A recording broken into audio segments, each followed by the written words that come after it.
Islamic history, the year after the trench.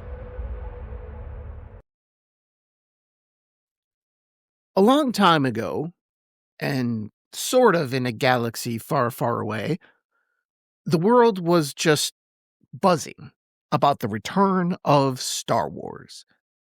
This was the turn of the century, about 20 years after Return of the Jedi, and it would be more than a decade before Disney would buy the Star Wars franchise and ultimately strangle it to death. But back around the year 2000, with much anticipation, we received a prequel to the original Star Wars.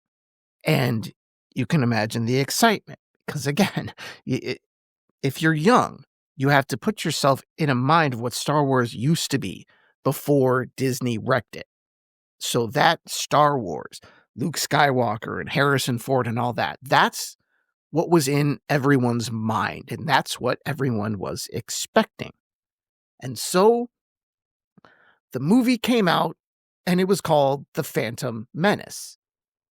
And for the most part, it was awful, and it completely bombed, at least in my demographic.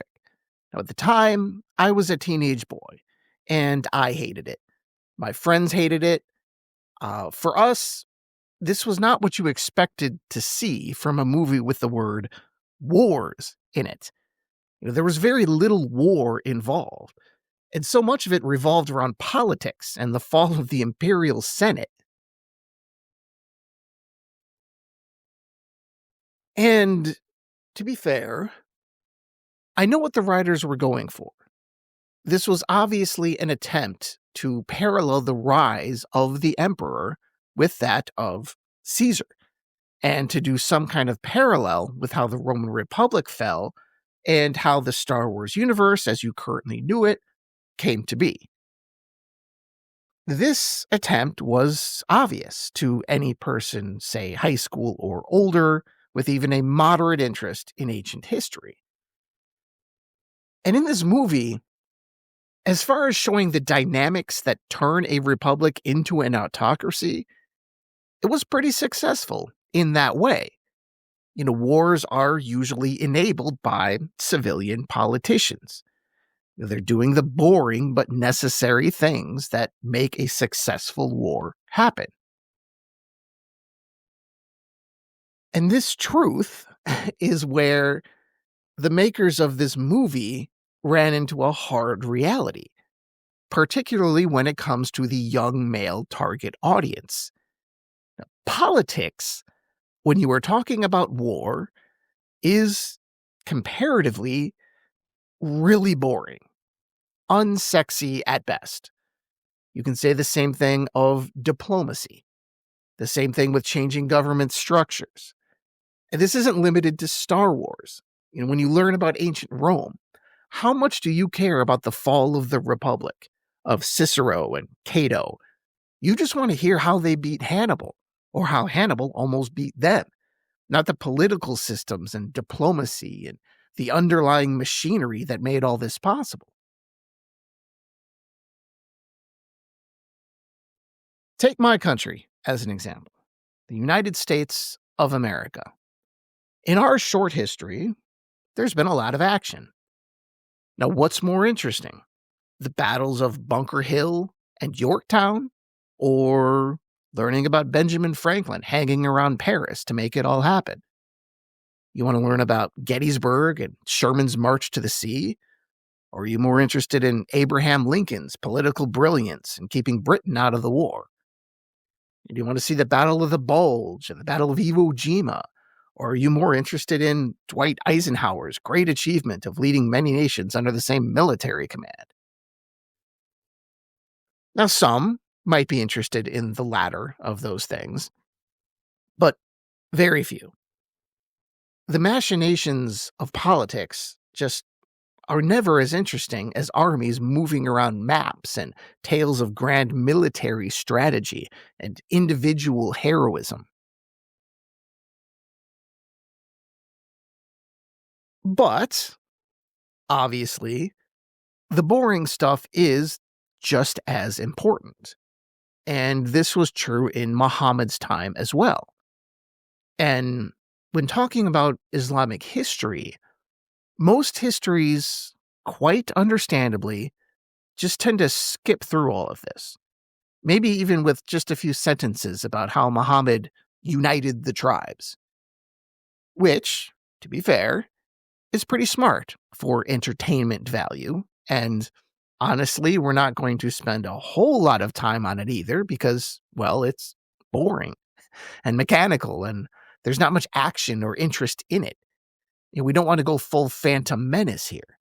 But I do think it's important to stop for a bit and look at some of what happened diplomatically in the year after the Battle of the Trench to emphasize the importance and to give some highlights to help explain what is to come. Now, many people, well, at least among the small number of people who actually know what the Battle of the Trench is, among those people, the Battle of the Trench was a turning point. Now, this would be the last time the Muslims were on defense. But why? How did this happen? Did everyone around them just suddenly embrace Islam? No, that's not what happened. The main attraction was this Islam, this Muhammad, this was the rising power. And in the Middle East, that's kind of the lingua franca of the area, the sole currency. It's still true today, actually. I mean, how on earth is there sort of a de facto alliance between Israel and a whole bunch of powerful Arab states? How does that happen? How is that possible? How did the Palestinian cause go from being central to the identity of every Arab to, in many cases, forget about it. It's not that important. Now, I'm not necessarily talking about the average person. I'm talking about the governments, the people in charge, the people with money and power and guns. How did this arrangement happen? Why is Israel seen as a desirable partner? Well, because Israel keeps winning. And as long as Israel keeps winning, there will be people who want to team up with them to be on the winning team. And the Arab states, more and more, they seem to be attracted to this astounding and expanding power that is Israel. And how did Israel carve out a spot in this toughest of neighborhoods to the point where it is pretty much either neutralized or allied with every surrounding power? There are always exceptions, of course, but given the population and the history and the size, it's astounding. It's amazing. How did they do that? That would be diplomacy, boring peace treaties and accords and dirty deals with autocratic rulers and strategic raids and having everyone worried about what you might do next. It works, especially in the Middle East. And Muhammad did this very well, too. By the time Muhammad was done with his post-Battle of the Trench diplomacy, a critical mass of Arabs were either on his side, neutral, or so scared of Muhammad there was no chance they would ever attack him.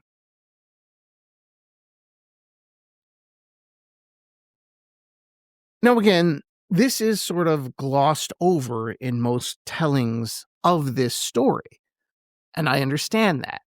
I've done that in previous episodes for things like this. But in this case, given the turning point represented here, I do think we should mention many of these actions just to give you an idea of how this empire was built. Well, actually, empire would be a stretch at this point. Let's call it a power, later to be an empire.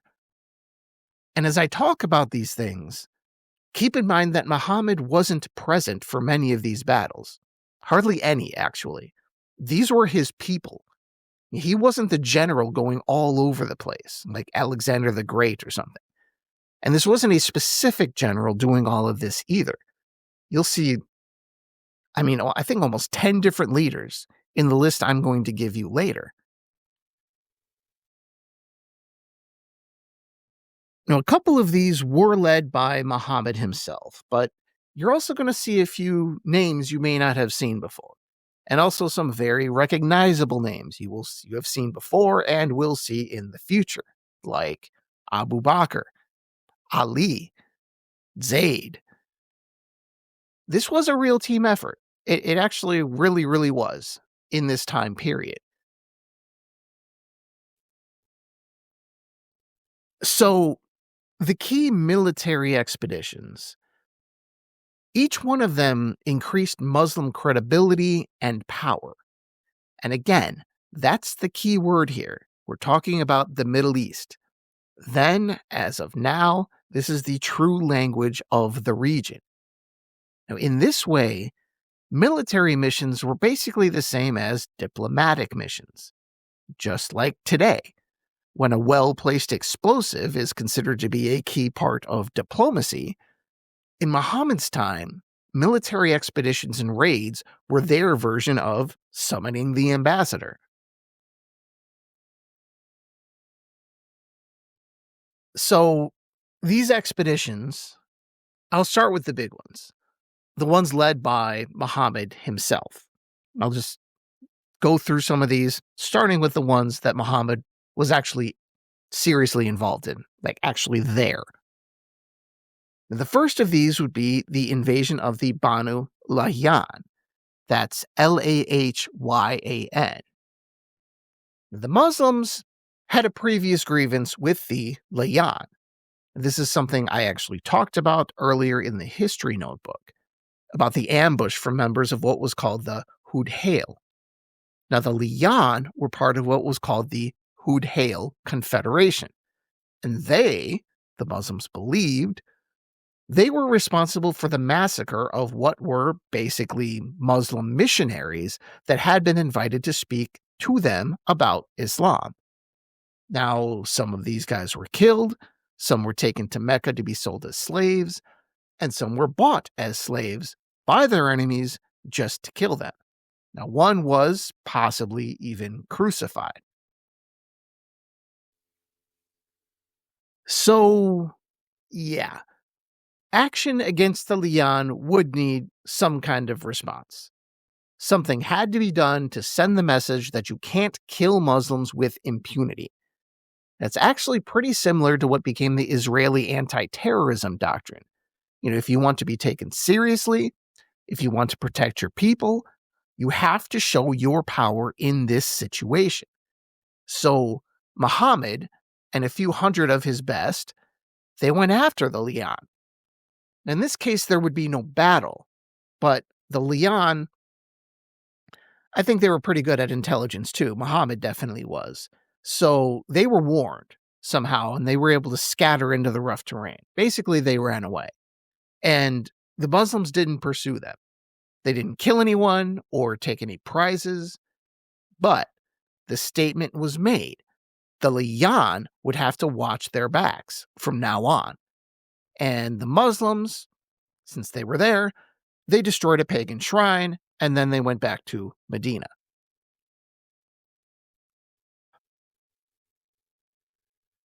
Now, Muhammad would also lead an expedition against the Banu Mustalik, Mustaliq.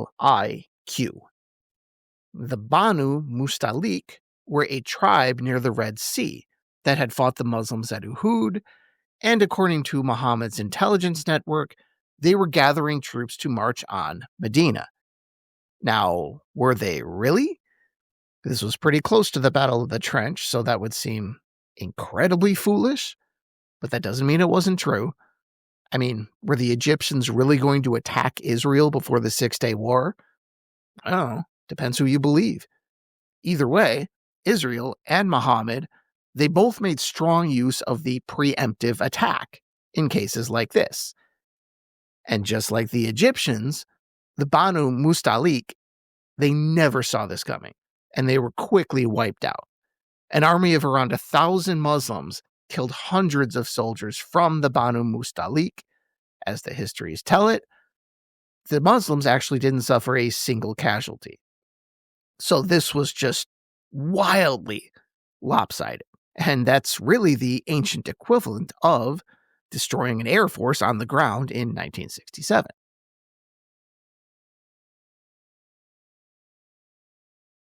And in this case, the Muslims had plenty of spoils. They didn't go home empty, for sure. They had 200 families taken as slaves.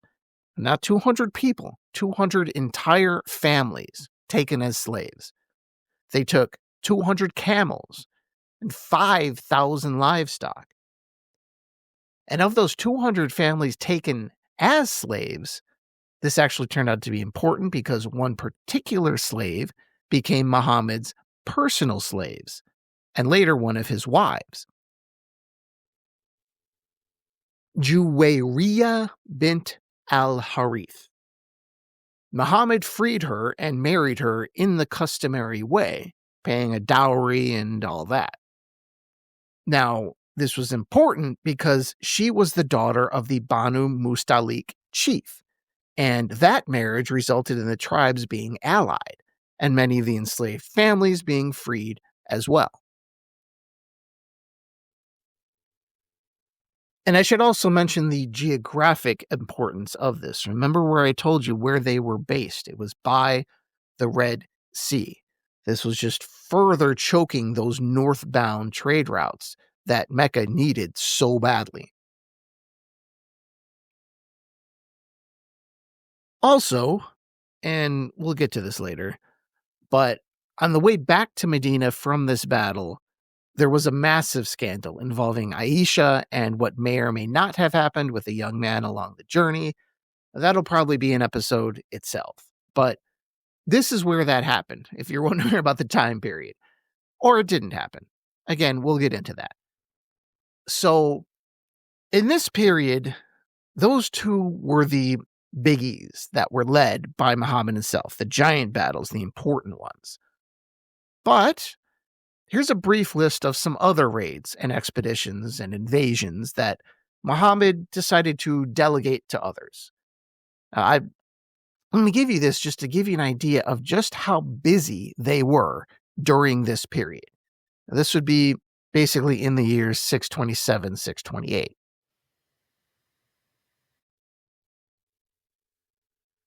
Now, there was the raid against the Banu Thalaba and Banu Anmar tribes that was led by Muhammad ibn Maslama, who I don't think we've mentioned, but he was actually a pre-Medina convert from Medina, which is pretty interesting.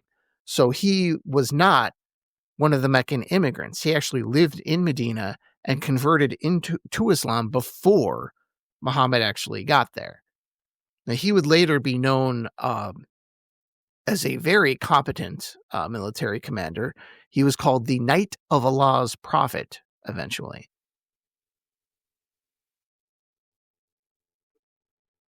And then there was the expedition of Dhu Karad, which was led by, of all things, Abu Bakr.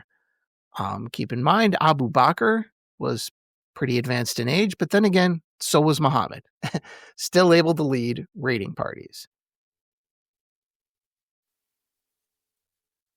This was actually more of a reactionary raid. He was chasing members of the Banu Fazara who had done their own raid on Medina, or at least on the outskirts of Medina. There was an raid on a caravan by a guy named Ukasha bin al-Misan. Certainly a lesser figure, probably not someone you're ever going to hear about again, but he did raid a caravan of the Banu Asad and managed to get some stuff from that caravan and bring it back. And then there were a lot of raids led by Zayd ibn Haritha. Now, if that name sounds somewhat familiar and also not familiar, that is Zayd, Muhammad's, previously adopted son. Now, remember, he had revelations saying that adopted sons are not sons anymore. So he basically had change his name to Zayd ibn Haritha. Anyway, Zayd, who's always a really good sport about these things, he led 3 raids on the Banu Thalaba. Uh, they tried once and they tried again, and the third time they really got him.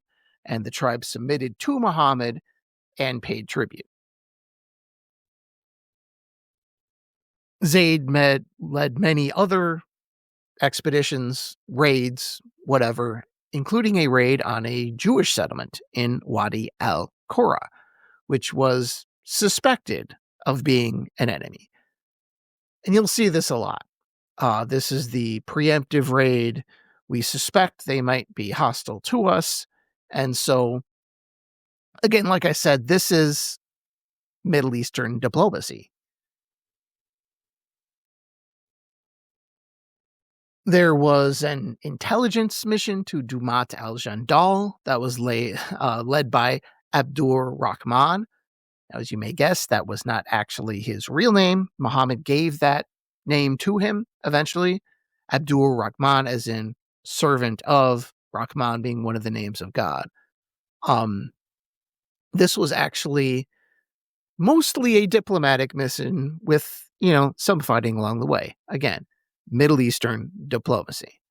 But Abdur Rahman, he actually was a major companion of Muhammad. He's known for being one of the 10 people to whom paradise was promised.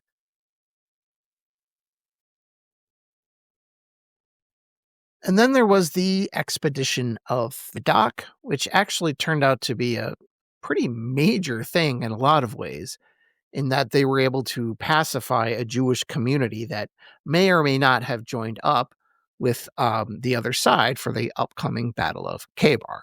Now that's coming. I should note this person was Abdullah ibn Rawaha, who was also a Medinan convert. And he would actually end up dying in a battle about a year or two after this happened. But for now, this was a peaceful expedition. And basically, these people had to give away half their land, but they weren't killed. And they submitted and said, okay, Muhammad, you're in charge. And then there was sort of a cleanup raid on the nearby Banu Fazara. This is a very small thing, but it was led by a guy named Abu Ubaidah, who we haven't mentioned, but you may hear about him in the future. He was a very, very competent military commander, and he would be one of the 10 that Muhammad said would be promised paradise. And at this battle, which is usually called the Second Expedition of Wadi al-Qura, Zayd was actually wounded. It wasn't too bad. He recovered, but again, in the ancient world, any kind of cut or anything is possibly a big deal, but Zayd was okay. And then there is Ali ibn Abu Talib. He did a raid of his own on Medina's outskirts and actually managed to capture somebody very important. Now, I could go on, but I won't. Don't worry. This could be a very, very long list with a whole lot more details that I'm not going to bother going into because, like I said, we don't want to Phantom Menace this thing and just bog down in details and, frankly, stuff nobody cares about, because each individual one, it kind of nudges the plot forward, but not so much. It's almost better to think of them as a whole. And this is what I want you to remember. All these raids and pacification battles, or whatever you want to call them, these are alliances and treaties and tribute too. I mean, they're getting paid money and they're getting land and they're just growing and growing and growing. And it's all those little things add up to Muhammad basically having a stranglehold on the area north of Mecca.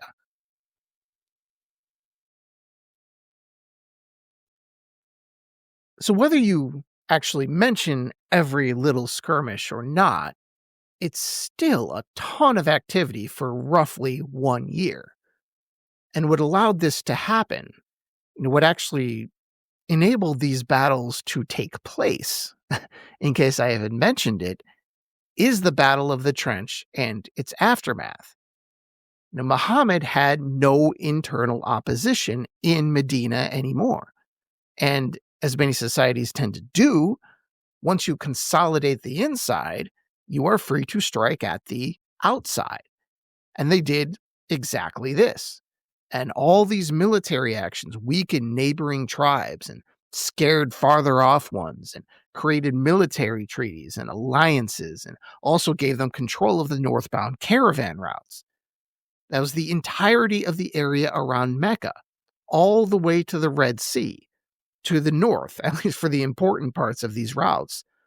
They had control of that. This whole area was in Muhammad's hands.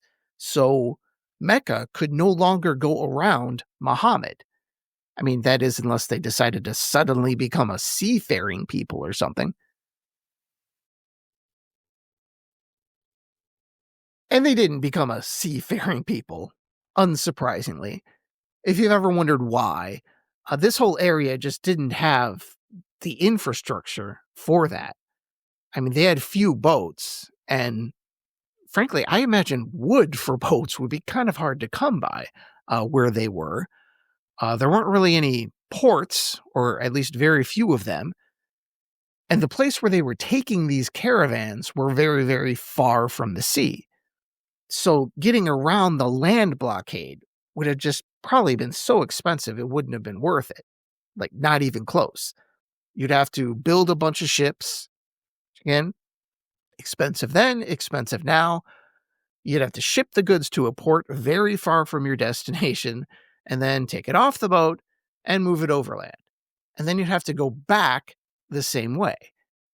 And that was just not realistic for a single tribe in what was really a small Meccan city. You know, at the time, Syria may as well have been on the moon.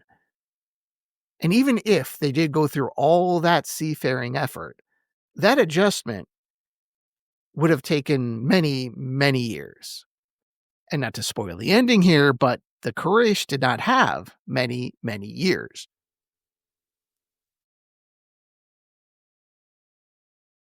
So, if the Quraysh of Mecca wanted to get their merchandise up north, they would now have to go through Muhammad. Not around Muhammad, through Muhammad. And this was looking more and more impossible by the day, as Muhammad grew more and more powerful and had more and more allies and less enemies. The Muslims were becoming quite adept at both warfare and diplomacy.